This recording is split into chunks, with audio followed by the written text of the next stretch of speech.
Hello, my country people. How na day? This is Maureen Gist TV. I greet una according to una time.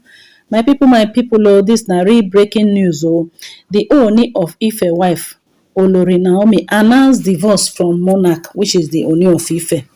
They said she take this thing to her Instagram page. Let me just read it according to the way she write am. Make it no be like say Maureen add or Isoprat.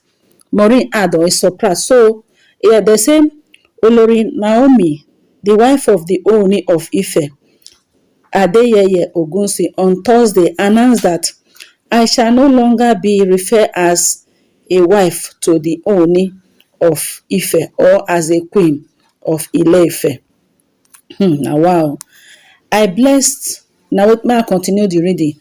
I bless the Lord Almighty for his faithfulness in the last 3 years of my marriage.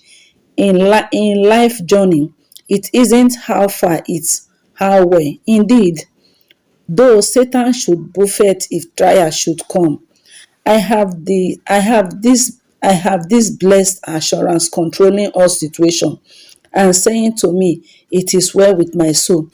Certainly it is well. I made my journey into the ancient throne of Ile-Ife with faith in my heart and love for the keeper of it.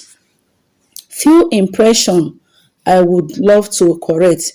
If anyone know otherwise, they are free to come up with facts. Let it be known that the decision to move on did not come because His Majesty is married to another queen, as many would love to assume. Throughout our life as a couple, I was the only married wife to him. There were side attraction, but it was never an issue. I never approached him with any revelation of any sort. As many believe, he contacted me first and made his proposal known several months later. The marriage was not an arranged one, as many have misconstrued. I never knew the prophetess said to have introduced me to him. Instead, he introduced her to me after I agreed to marry him. I was only being polite out of respect for him.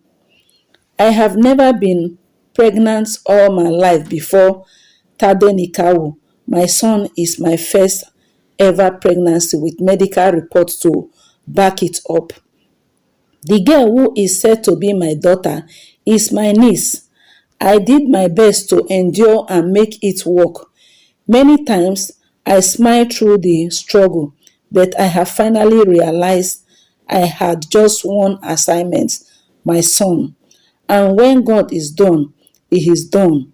He chose Saul to be king. And when he was done, he told the prophet Samuel, I have moved on. Religion was never an issue between us. Please refer to my interview on News Extra TV instead. His Majesty has a picture he would love the world to see and perceive him as another one which is his true self.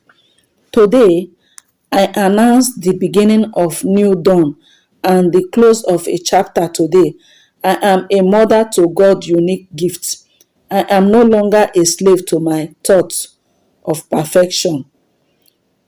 I, at this moment, announce that I shall no longer be referred as a wife to the Ooni of Ife or queen of Ile-Ife, but as the queen of the people and mother of my adorable prince to be counts, she wrote via her new Facebook page. My people, now the thing when it just break out be this. Now the thing when this I see for one page for her new page, whether na forge them, forge am o, abi na she write am o, but this is, I don't think say somebody go sit down.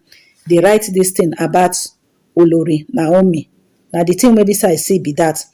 Una know say I did video just yesterday of some, when I say some queen, if in case it be so una never go watch am. They say some queen they don't surface for online. I see some queen, they say Ooni of Ife get those wife then say dem protest, say dem no want again, say na only Olori Naomi na im be the person wey be say dem put, say na im go dey at ten d to social media, na im be the only person wey be say e fit talk. Dem say even one born, when that one born, say as that one born, Ooni of Ife no allow that one announce am. So all of them don tire for the whole thing, say dem sef dem be human being. Why e be say na only Olori Naomi na after all no be the only wife, why e be say na im be the person wey be say na im go dey come out dey talk, say dem sef dem want make dem recognize dem. So my people o, as this news just dey come out now, na the thing wey be say we see be this o. Say Olori Naomi say im don move on. Maybe she no want to share herself with all those queen. Una know say she be born again, and she maybe she no ready to follow them to dey do all those kind of life. Say king go sleep with this one, sleep with all those kind of things. She wants to separate herself. Maybe na make her decide to move on. I don't know the reason. Honestly, this whole thing get as e be. Alright, my people, make I read some of the comments for comment section. As I dey do this video, I actually don go her page, go check. This thing na true, this one no be lie. Na she write am. Make I read some of the comments. Somebody say, you are the only one that can make the best choice for yourself, and that you have just done. I appreciate your strength and respect. I respect you so much. It is well with you. And another person say, wow, it is well. I pray to God for his divine grace and protection. Nothing is impossible for God to do.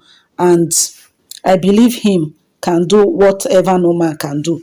Yeah, so una know say this whole thing when they say they happen, so Ooni of Ife actually marry wife. When they tell una say, when I dey tell una say Ashley no be Ooni of Ife sister, una say na this no be na una dey talk say na lie. Okay, now has go reach, in fact this decision wey be say, in fact as Ooni of Ife allow this Queen Naomi snake come off for im hand, e go really hard am well. Why I say so be say Queen Naomi na be the best person, na be the only person when I see say if of he really stay for this palace, hold the palace well, yeah, because of her level of spirituality. But anyhow, the bill now she don't make the decision, and now she know why she decide not to, because when then they talk that time when we say she decide to marry this king, when then they tell, when one prophet Tabitha Abia they call that man, say their marriage no go last, we think say na lie, and the man they talk. I know, see, because the whole thing people don't already they talk say this whole marriage it just be like say na misfit, because one, this person a traditional ruler, one, this one a prophet of God. So how two people go just take, two opposite human beings go just they decide to marry? So but thank God say the marriage is blessed with a son, and but I go dey bring una more gist as the thing they go. Make I just upload this video, make I still go do more research to bring for una. Una have a nice day. How what una feel about this whole thing? Una have a nice day. Bye.